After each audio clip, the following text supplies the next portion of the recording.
Welcome to the YouTube channel. My name is Brock Ashby. I'm a body transformation coach based in Sydney, Australia, but I train people all over the world. I train jiu-jitsu. I train the everyday person. I train, let's say, people that are serious about lifting, trained a couple of celebrities. But today I really want to tackle why your fat loss diet is failing. And I'm going to give you 6 reasons and how to avoid them ultimately, because most people need to lose fat to improve their health, or they just want to lose fat to improve how they look, how they function throughout day-to-day life, improve their confidence. So let's get straight into it. Number 1, the first reason that they fail is that a calorie deficit isn't created. If you haven't heard of a calorie deficit, you've probably been hiding under a rock, or you're new to fitness. So let me break it down in a really simple way. So if I draw an analogy from finance and just say how we make money versus how we lose money. If we're going to make money, we're going to save more money than we spend. If we're going to lose money, we're going to spend more money than we save. And the same thing goes with calories when we're looking at fat loss. So if we spend more calories than we save, we're going to lose fat in a calorie deficit because there's a deficit of calories there. And if you look at finance, it's a deficit of income, so we're going to lose money. If we if we consume more calories than we burn, so we eat more calories and drink more calories than we burn throughout the day, then we're going to gain body fat or save money with that analogy. So if you don't create this calorie deficit, it doesn't matter what you do. I don't care if you're following a keto diet, if you're a carnivore, if you're vegan, if you're low carb, vegetarian, if you're running marathons, if you're doing powerlifting, it doesn't matter what you do.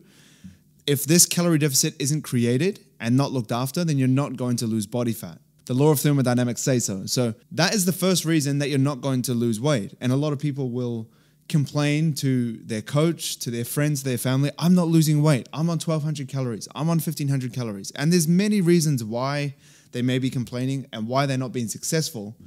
But ultimately, it comes down to them not creating a calorie deficit. They might be eating more than they think they are. They might be less active than they think they are. But the calorie deficit isn't created, and that's ultimately what matters at the end of the day. So there's your first reason. The second reason, the diet strays too far from home base. So if you completely flip your life upside down just to follow a diet because you think that that's going to help you to lose fat, unfortunately, it doesn't have to be, well, fortunately, it doesn't have to be that hard. It doesn't have to be too different to what you're already doing. If you're waking up, having a coffee, wow, fancy. I was thinking of a latte. Having a coffee in the morning, having a croissant, having a random, bunch of sandwiches for lunch, having a snack on some chocolate or some cake in the office, having a dinner. Like, there are many things that you can do if you just follow like a standard, let's say, average diet that people follow. Like, you could literally just cut snacks. And that's not going to be too different from what you're already doing. You can still have the same breakfast. You can still have the same lunch, the same dinner. But if you pull that cake and chocolate at 3 p.m. that you're having at work, that's going to help you create a deficit because that's going to be 300 to 400 calories less per day. That's enough that you need to start the ball rolling for fat loss. Instead of thinking that you have to eat a crazy restrictive diet, that you have to, that you have to be keto or that you have to be carnivore or that you have to eat clean and you can't eat things like hot chips if you love hot chips. If you can't drink a wine at night if you're used to doing that. You can still do these things, but you do need to find a way to come back to the first point to create that calorie deficit. But the further you stray from home base, the less successful you're going to be in the long term because it's going to be kind of too far from what you already know. You can make a gradual change, but if you jump from A to Z straight away, it's not going to be the most successful. You have to go from A to B, B to C, C to D, D to E, and just continue to make that chain so that it doesn't feel completely different. Because if you jump ship too hardcore, it might be too hard to handle long term. And that's the biggest reason why I'm making this video and why people fail their diets, because it's too far away from what they already know. It's too far from home base. So some things that you could try is literally just pulling a meal or pulling a series of snacks out of your diet. You could look at, instead of having rice with your dinner, pulling rice, replacing that with vegetables. That's going to decrease your calories. It's not too far away from home base. You can still have your protein the same. You can still have other things that are the same, but you could just pull one food and replace it with another food that has less calories. There's simple swaps you can do. Instead of having whole milk, you can have low-fat milk. Instead of having full sour cream, you can have light sour cream. It doesn't taste the same. It's not as nice, but it's close. It's closer to home base than saying completely eliminating it. You could change if you drink Coke, and I don't know why you'd be doing that in 2024 with all the information out there, but if you're still drinking full sugar Coke, you could change that for Coke Zero. All right? A lot of people lost their shit when I said that on Instagram, but you can do that, and it's going to decrease your calories. So there are small little changes that you can do to keep your diet within home base, not too far away, and slowly make changes over time. All right. Point number 3, the diet is unnecessarily restrictive with calories. So I was actually reading a study this morning in preparation for another video that I'm going to be doing later on, but there was a study where ultimately they had people lose weight fast, moderately, and slow to see if it impacted what happened with their fat loss long term. So the people that lost weight fast, they lost at a rate greater than 0.68 kilos per week. The people that lost moderately were under 0.68 kg per week, with a minimum of 0.23 kg per week. And then the people that lost slow were 0.23 kg per week, or a little bit less. So there was like 3 different groups in terms of rates of fat loss. So the people that lost weight fast lost the most weight, but they also maintained that weight as well. The people that lost moderately, they obviously lost a moderate amount of weight, so second place, but they also sustained that. And then the slow, it was kind of all the same percentage-wise. But there's this idea in the fitness industry that if you lose weight really fast, you're just going to gain it back even quicker. But the research doesn't show that, especially in this study. So something to consider is you can go relatively aggressive with your calories and still be successful, and you're not going to bounce back, but it does depend how you manage that. But if you go overly restrictive, let's say you're used to consuming 2,500 calories a day and you go down to 1,000, that might be too hard to stick to, and then you might get put into that bucket where you're losing weight too fast, that you're just thinking, obsessing about food, your body's craving more calories, and then you just kind of binge eat and go the other way. Instead of losing weight, you might even gain weight because you just bounce back so hard. An aggressive calorie deficit for me would be somewhere like 30 to 40% below your maintenance, which is quite aggressive. 40% is very, very, very aggressive, but 30% is still aggressive, but nothing too crazy. 15 to 20% is somewhere that's moderate, and then you could create a deficit of 5 to 10% if you wanted to lose weight at a bit of a slower rate. If you create these though, you're still guaranteed to lose fat. It just depends what rate you can handle, and that's why I wanted to kind of put this here, that people are failing because they're unnecessarily restrictive with their calories. They go too hard too early. A lot of, especially women, think that they should be eating something like 1,000 to 1,200 calories.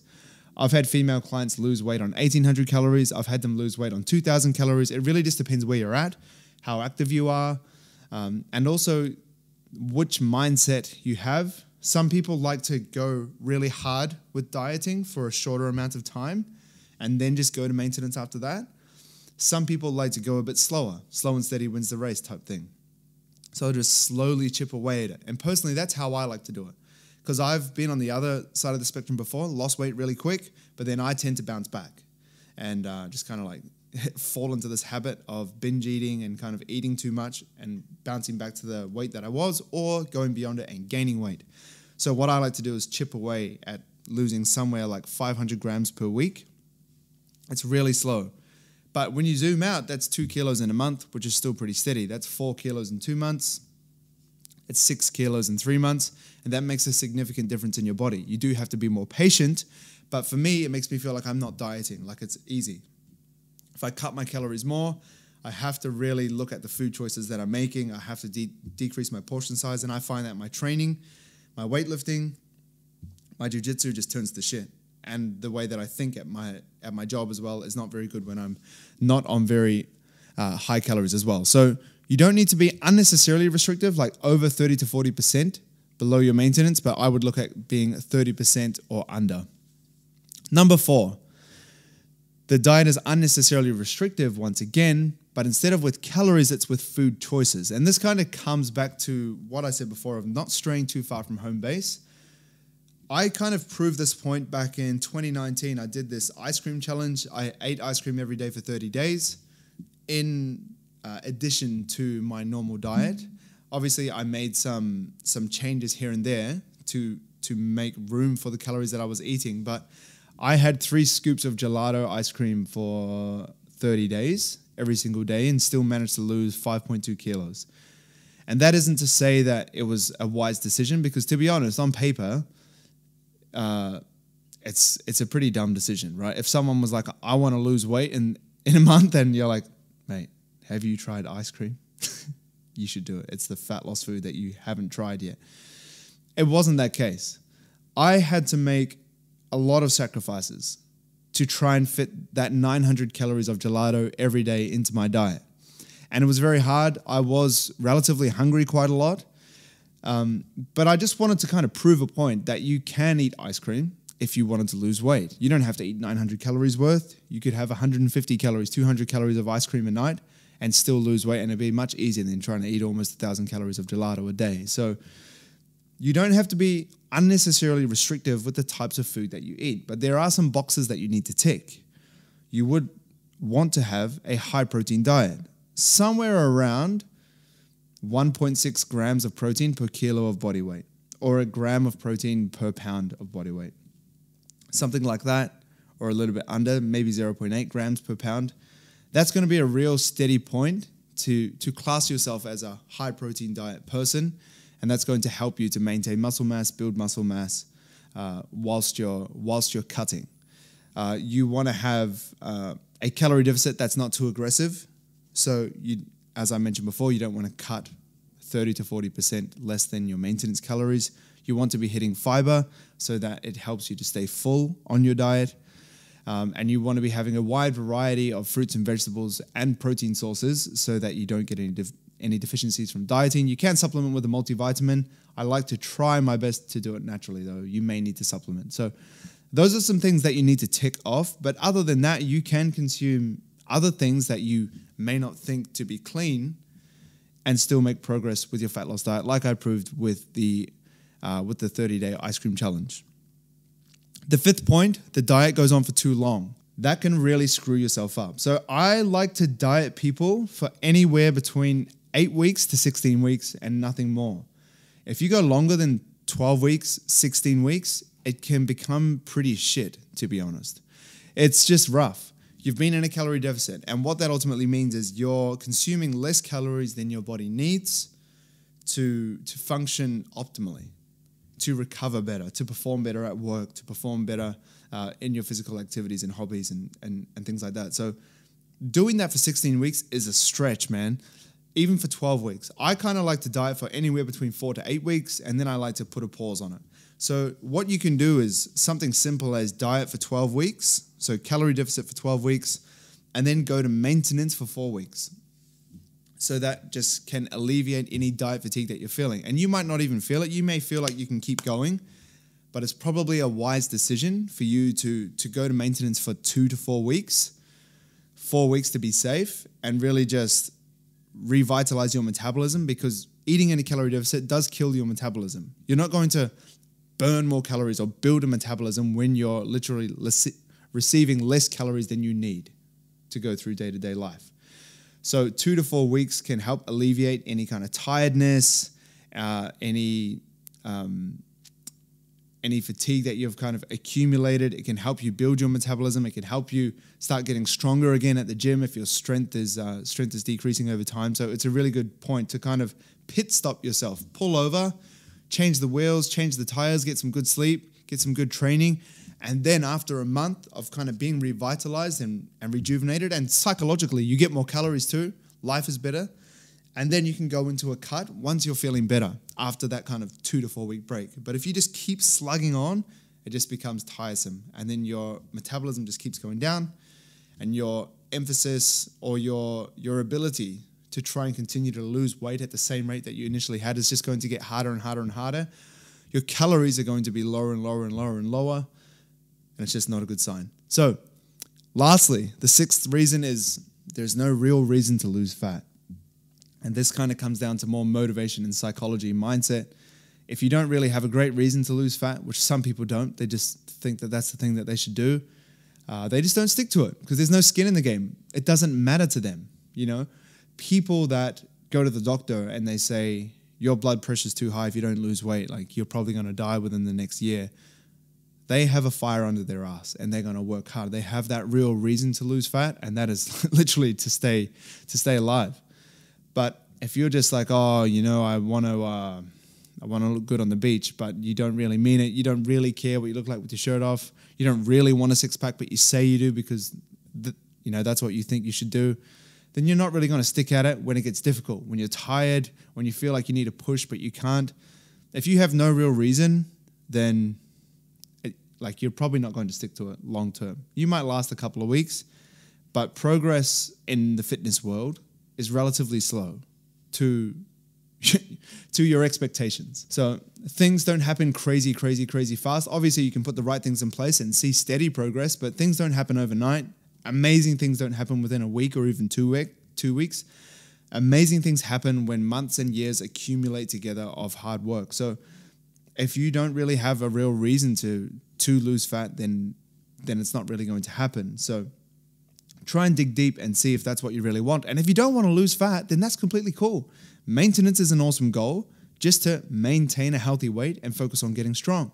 Focus on things that you can do in the gym. Getting your first pull-up, getting your first push-up, getting your first bodyweight tricep dip. There are many goals to be hit. Hitting a new PR, hitting a new 3-rep max on your squat, hitting a 5-rep max on your deadlift. There are tons of performance-based goals that I can dangle in front of you for you to try and hit that are going to keep you in the game. It doesn't necessarily have to be fat loss. You don't always need to be striving for a six-pack, and I wouldn't even advise it. I try to get my clients away from it. Not that a six-pack is a bad thing. It's a great thing if you want to achieve it. But the thing is, you need to really want to achieve it. Like, if you really just want to be strong and kind of, you know, be functional for your kids so that you can get up and get down and play with them at the playground without feeling like your knees are going to blow or your heart's going to explode because you're so unfit, then that's a completely fine goal. You don't need a six-pack to do that stuff. You just need to be able to move well. You need to have good technique. You need to train through, a full range of motion in most exercises. Those things are going to benefit you. And if you just sit down and look at yourself in the mirror and be honest with what you want to achieve, you're going to walk away a lot happier with what you're doing in the gym. And it's going to be easier for you to set yourself up for success as opposed to trying to lose fat for no reason. Then that's just what you think you should do. So I hope this has helped. 6 reasons why your fat loss diets fail or are failing over and over again. If you have any questions, put them in the comments. If you want some videos that you want to, like if there's some video topics that you want to see me cover on YouTube, let me know in the comments as well. There should be a video somewhere on my left or my right telling you to click here. That's recommended from my page if you want to learn more on my kind of no BS educational YouTube channel. Thanks for watching. See you later.